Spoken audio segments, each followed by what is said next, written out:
La situation épidémiologique de la maladie à coronavirus des dernières semaines au Tchad n'est pas réjouissante.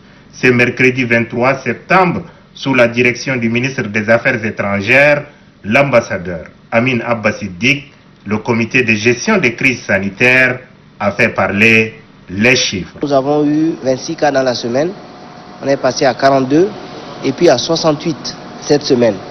Pour le coordonnateur national de riposte sanitaire, professeur Choua Ouchemi, la première situation ayant fait l'objet de discussions est le foyer épidémiologique du Mayo Kébi Est. Il y a un foyer à Berem par Gounougaya, après analyse d'un cas post-mortem, 23 cas.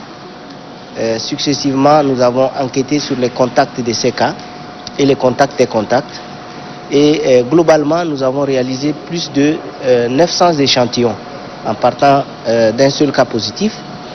Et ce qu'on peut dire cette semaine, c'est que, bon, Dieu merci, le premier groupe de patients sont guéris, c'est très bien, c'est la bonne nouvelle. 51 autres personnes sur ce site-là sont encore en traitement. La situation sanitaire liée à la pandémie de la Covid-19 en N'Djamena est également scrutée. Nous avons un certain nombre de patients hospitalisés et parmi ces patients hospitalisés, nous constatons qu'il y a beaucoup de personnes vulnérables. Les personnes vulnérables, dans ce cas de figure, ce sont des personnes âgées entre 65, 66 ans et 72 ans qui ont des comorbidités, diabète, tension élevée. Et ces patients sont même sous assistance respiratoire. Cela veut dire que la tendance à la hausse est aussi caractérisée par le fait que le virus touche vraiment très précocement, très facilement les personnes vulnérables. Le comité insiste une nouvelle fois sur le respect des mesures barrières édictées par le gouvernement. Nous ne le répéterons jamais assez. Les mesures barrières sont à respecter strictement. Il faut porter le masque toujours.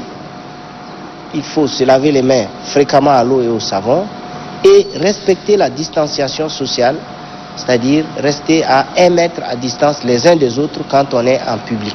Le virus circule. Chacun est invité à prendre soin de soi et surtout des personnes âgées. Le mot relâchement doit être banni de nos comportements quotidiens.